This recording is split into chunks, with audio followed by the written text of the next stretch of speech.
Bilan de la 3e semaine en collaboration avec le Mont Blanc. Et franchement, aujourd'hui ressemble à une journée idéale. C'est à ça que je pensais quand je dis que je quitte tout pour être libre. Là, j'ai fait ma rando, je n'ai attendu personne, personne ne m'a attendu. Je suis allé à Montreach, je me suis réveillé naturellement ce matin. C'était génial. Et en plus, je suis magnifiquement récompensé. Vu 360 degrés sur toute cette chaîne de montagnes, c'est magnifique. Je suis vraiment reconnaissant de cette journée. Et puis aussi pour cette 3e semaine, le format est un peu différent parce que j'ai filmé plusieurs moments de ma semaine. Comme ça, ça illustre un petit peu mieux ce que je vis au moment où je le vis. J'ai pas très bien fait l'introduction des séquences que j'ai tournées dans la semaine, mais je vous les mets maintenant.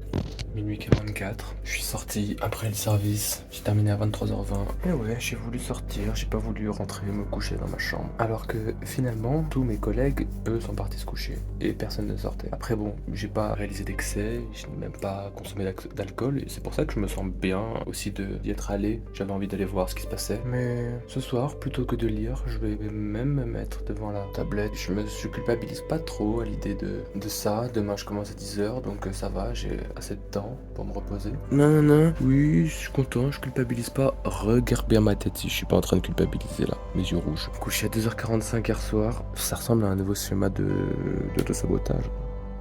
Punaise, petite douche pour réveiller là.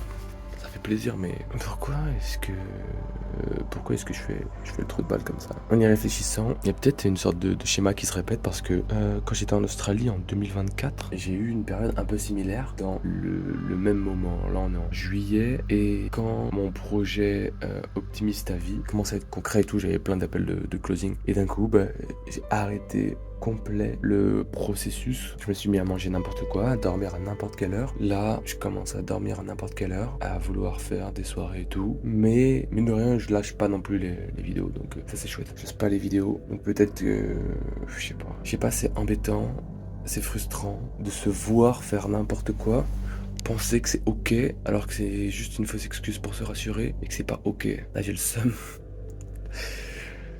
Là j'ai le seum, mais tranquille, ça va le faire. Maëlie m'a rappelé pas mal de choses cette semaine. Elle m'a rappelé une discussion qu'on a eue qui lui explique toutes les raisons de mon départ en fait. Des raisons qui la rassurent parce que c'est pas des raisons légères, c'est des raisons fondées qui vont me construire et dont j'ai besoin. Et c'est une discussion qu'elle avait enregistrée pour la réécouter quand elle a un petit coup de mou. Dans cette discussion, je dis aussi que je pars pour tester ma philosophie. Et effectivement, c'est ce qui se passe. Je teste ma philosophie, elle est mise à l'épreuve. Et puis en plus ce soir on m'a proposé de sortir. Et j'ai plutôt écouté mon corps que la facilité de dire oui et tout. Donc encore une fois, je suis content pour ça aussi. Et ce soir, ça va être repos, tranquille. Là. Petite douche, petit croissant. Et puis demain, ce sera un rando. Mine de rien, là, bilan de 3 semaines, ça va vite, hein. Le changement, ça va vite quand t'es sûr. Quand t'es dans la démarche de faire bouger les choses, ça va vite. Donc je suis content, je suis fatigué, je suis content.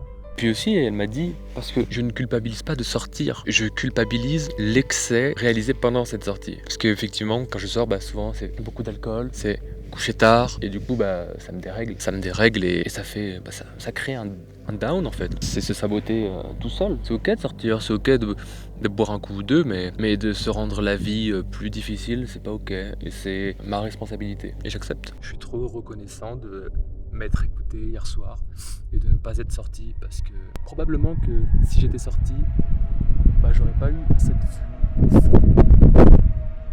derrière moi et je n'aurais pas eu non plus cette vue devant moi avec le Mont Blanc juste ici. Que dire de plus à part que c'est le début de l'aventure j'ai tout quitté pour être libre. Et regardez, le kiff, le gros kiff, le maxi kiff. Je suis sur la bonne voie. Cette semaine, je suis sur la bonne voie. On verra les semaines prochaines. Il y aura probablement des écarts, oui. Comme je l'ai dit, il y aura des écarts. Faut juste pas oublier quel est l'objectif principal, l'objectif initial. C'est tout. Et je suis content. Qu'est-ce que je suis content. L'avenir s'annonce radieux. Oh oui. En tout cas, si cette aventure te parle, n'hésite pas à t'abonner, c'est un premier pas gratuit vers le changement et facile surtout, et facile. Je vais relater mon aventure de j'ai tout quitté pour être libre. Si tu penses que ça parlera à un proche à toi, n'hésite pas à lui partager. Et puis si tu vis quelque chose de similaire, dis-le moi en commentaire, on en discutera et ce sera cool quoi. Quand je reviendrai dans mes bons jours où là je serai focus, j'aurai l'esprit libre. Je recréerai des vidéos un peu comme je l'ai pu le faire pour l'auto-sabotage, les attentes, etc. Surtout que j'en ai en préparation et ça s'annonce grandiose. Donc voilà, je vais vous laisser sur ça.